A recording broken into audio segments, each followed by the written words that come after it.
kulanti waxaan oo wanaagsan qeyrta hawada inaga daawanaysa idilkiinba kuna soo dhawaada qaybtii labaad barnaamij aan ku eegi doono tacadiyada ka dhanka ah xuquuqul aadamaha ee ka dhaca magaalada Kismaayo ee xarun goboleedka Jubbada Hoose.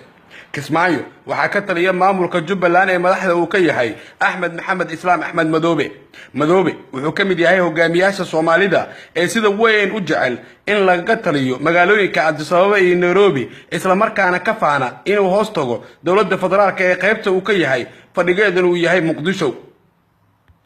Madoobe markuu hadlayo wuxuu iska dhigaa wadani jecel dalka iyo dadka Soomaaliyeed, laakiin wuxuu ka mid yahay shakhsiyaadka u shaqeeya dawladaha Kenya iyo Ethiopia calaaqaadka dhowna la leh dagaalyahanada Al-Shabaab oo kolkii hore uu ka ahaa amiir ku-xigeenka ururkaasi. Dekedda magaalada Kismaayo waxaa gacanta ku haya ciidamada Kenya.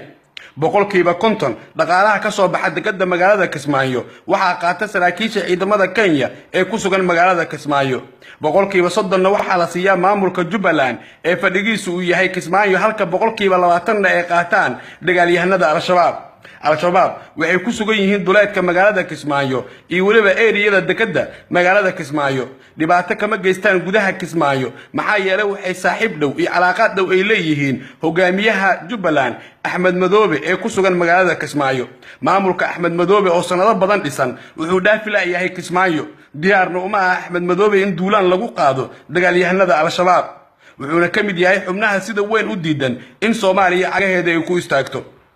Kismaayo waxaa ka dhacay tacadiye ka baxsan xuquuqul insaanka, sida in haweenka magaalada Kismaayo ku dhaqan kufsi joogto ah loo geysto, waxaana kufsigaasi geysanaya maleeshiyaadka Raskamboni ee hoostaga Axmed Madoobe. ciidamada Kenya waxba kama qabtaan kufsiga joogtada ah ee ay geystaan maleeshiyaadka ka amar qaata Axmed Maxamed Islaam Axmed Madoobe. dhul boob joogto ah oo had iyo jeeraale ay geystaan saraakiisha iyo maleeshiyaadka hoostaga Axmed Madoobe.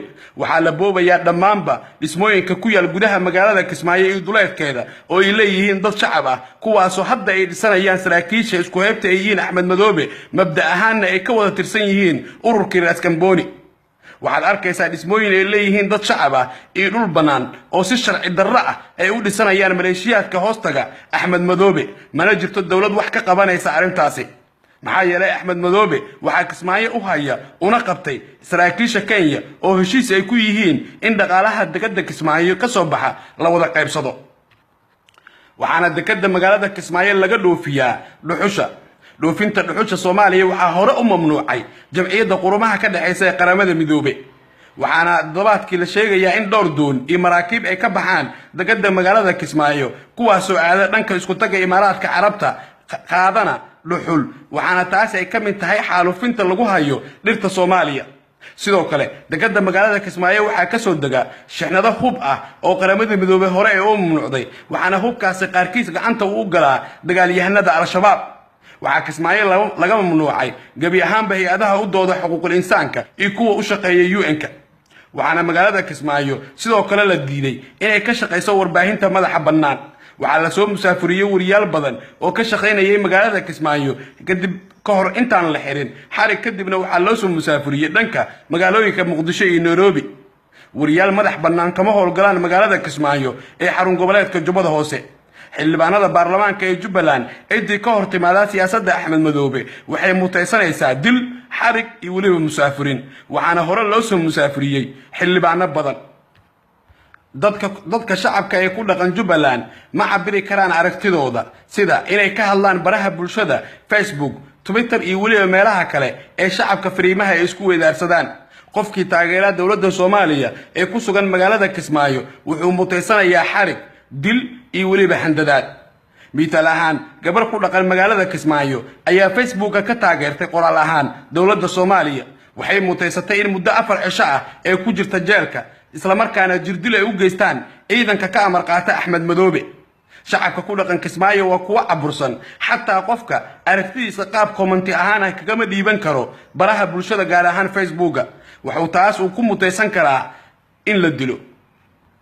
qofkii lagu tuhmaa inuu ka soo horjeedo maamulka Jubbaland waxaa la sameeyaa xilliga habeenkii ah, waxaa lagala baxaa guryaha, dabadeedna waxaa lagu soo toogtaa xeebta magaalada Kismaayo, halkaasoo isla dadkii la toogtay ee ku aasaan kuwa wax toogtay.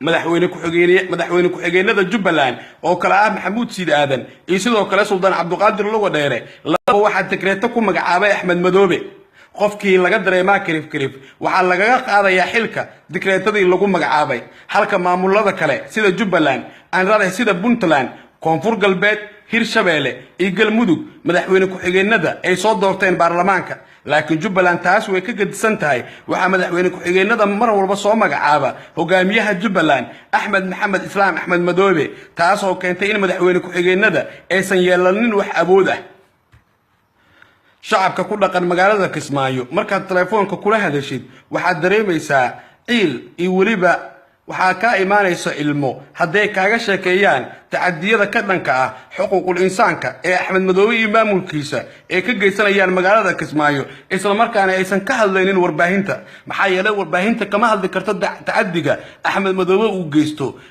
waxaana magaaladaas gabi ahaanba laga musaafuriyay wariyaashii madaxa banaana waxaana halkaas ka shaqeeyo oo kali ah wariyaal siyaasad ahaan iyo mabda ahaan taabacsan hogaamiyaha xajirka ah ee ka taliya magaalada Kismaayo ee xarun goboleedka Jubbada Hoose Axmed Maxamed Islaam Axmed Madoobe waa hogaamiye xajir ah kuna darsaday dictatornimo waxaan rajaynayaa shacabka Jubbaland inuu hor dhaafo Axmed Maxamed Islaam Axmed Madoobe waxaana sidoo kale maalmaha kamid ah la arki doonaa hamiga shacabka ku dhaqan Kismaayo oo ku aadan in maamulkan kaligii taliyaha ah ee Kismaayo ku habsaday ilaahay uu hor dhaafiyo waan hubaa haduu ilaahay idmo Axmed Madoobe in waqti sii fog uu san ku sii raagi doonin Kismaayo insha Allah